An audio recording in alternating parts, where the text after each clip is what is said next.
What's up guys, PBD here and welcome to episode 79 of my road to Manchester City. We're starting off this episode like we always do by taking a look at our transfer list. Getting rid of a bunch of consumables that I have in the club that I haven't been able to get rid of until now because I just didn't have the room in the transfer list. Those being healing cards and contracts that I don't use and that go for something. So we got rid of a bunch of contracts and stuff like that.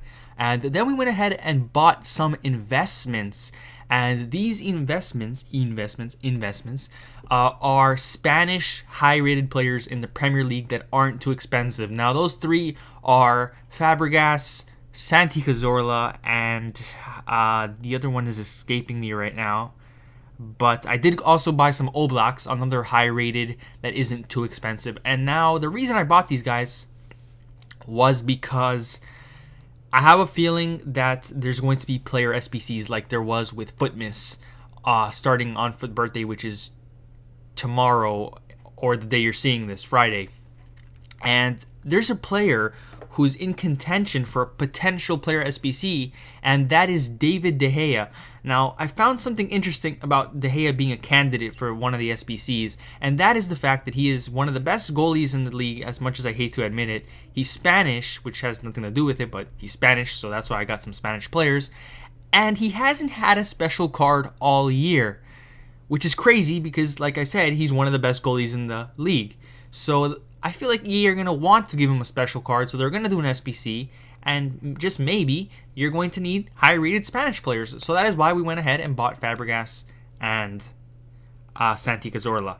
The Oblaks, the only reason I bought him is because he's high-rated and cheap. I do end up buying some Handanoviches. I don't think I showed you guys that because it's later on, but I do buy some Handanoviches, and same reason as Oblak. He's high-rated, he's 87, he's cheap, and we're trying to make some money. I also went ahead and bought some Sanes right there, and the reason I bought Sanes is because he's just an easy money maker, really. We've made money with him in the past. I'm expecting to make money with him in the future because he's just like one of the best one-to-watch investments you can possibly make right now. He's been in great form for City. He's been playing pretty good game week in, week out, and I just feel like it's a matter of time before he gets an inform card. He got himself a man of the match card, and that means that his inform card, when he gets one, if he gets one, would be like 83 rated or 84, which means his one to watch is going to skyrocket in price. So that is why I bought some more Sanes, because he's pretty cheap right now. Most of the one to watches are actually pretty cheap right now.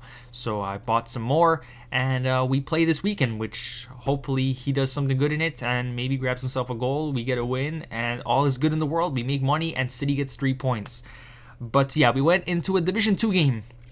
Currently undefeated in Division 2, which is great. We're at 3 wins, 0 draws, 0 losses. And we start off this game very nicely with Aguero scoring a banger right there early on. And in the 34th minute, Gundogan does a pretty bad pass to Jesus. But Jesus swings an absolute beauty of a cross to Kevin De Bruyne, who jumps in the air, wins the header, makes it 2-0. And my God, am I loving De Bruyne at Cam, guys. He has done more in 3 games for us, or 4 games in Division 2 for us in the cam role than he has in 20 games for us in the center mid role, which is insane how much a player's position can change how good he's been. By the way, right there, he misses a great chance with Walcott, and that, honestly, in my opinion, was a turning point in the game. Had he scored that, he would have got himself back into the game, would have had the momentum. He probably would have thought, you know what, I can get back into this. But he missed that chance with Walcott, and not too long after, De Bruyne adds some misery to this guy as he makes it 3-0, scores his second of the goal. And like I said, De Bruyne, he's just been so good for us at Canton. And at halftime, this guy actually ended up rage quitting. So I felt pretty bad for him because his player literally missed an open net. And I really hope our Walcott, the man of the match one that we have, doesn't do that, because that was pretty bad. But yeah, we got ourselves 3 points, 3 goals. De Bruyne gets himself man of the match, I believe, or Aguero got it. I think Aguero got an assist and a goal, so he got it, which I found kind of weird because De Bruyne got 2 goals. but it is what it is. We're at 12 points, 6 points away from promotion, which is very nice because we have a couple of games left. So hopefully we can do that. We should be able to do it, really. We have 6 games. We only have to win 2. So we should be able to do that. We're going to go ahead, though, and take a look at our transfer list again because we did do some more selling of consumables. This time getting rid of injury cards that I had. I had bronzes, silvers, and golds.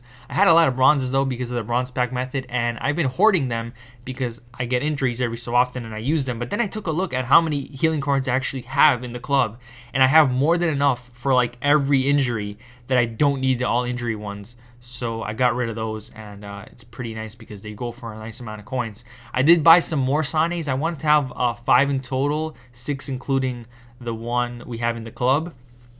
And the reason I'm keeping 1 in the club, by the way, is just because I have a great feeling that he's going to get an inform at some point, and I want to have the one to watch card because then it will get upgraded to the best possible Sani card. But yeah, we bought some more Sanes around the same price that we bought the other ones, 61 and 63k, somewhere around that range. We then went ahead and completed the new marquee matchups that came out today, the day I'm recording this, and these marquee matchups caught my eye because they required you to give in a pretty high rated Bundesliga team, a couple of Everton players, which if you didn't really think it through too much, you would have ended up giving some high-rated Everton players and you didn't have to.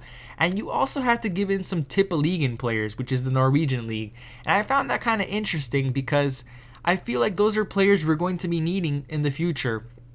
Bundesliga for the next League SBC, Tippeligaen could be the next League SBC as well, and Everton players because tomorrow is Player of the Month, and I'm pretty certain that Lukaku is going to win. So I did the marquee matchups, but I didn't really give in like the best possible players I could have. The Bundesliga players, I really didn't have a choice. But the Everton players, I kept the higher rated ones. I just gave in the low rated ones. And the Tippeligaen players, I only got rid of the bronze ones because I felt like that was a hint from EA of what's to come. But maybe I'm just overthinking it, and the next League SBC is Bundesliga and the Colombian League or something like that, and King is going to win Player of the Month tomorrow. Who knows, right? But yeah, we went ahead and opened up the packs, only opening up 2 of the marquee matchups packs because I'm actually going to be saving the packs.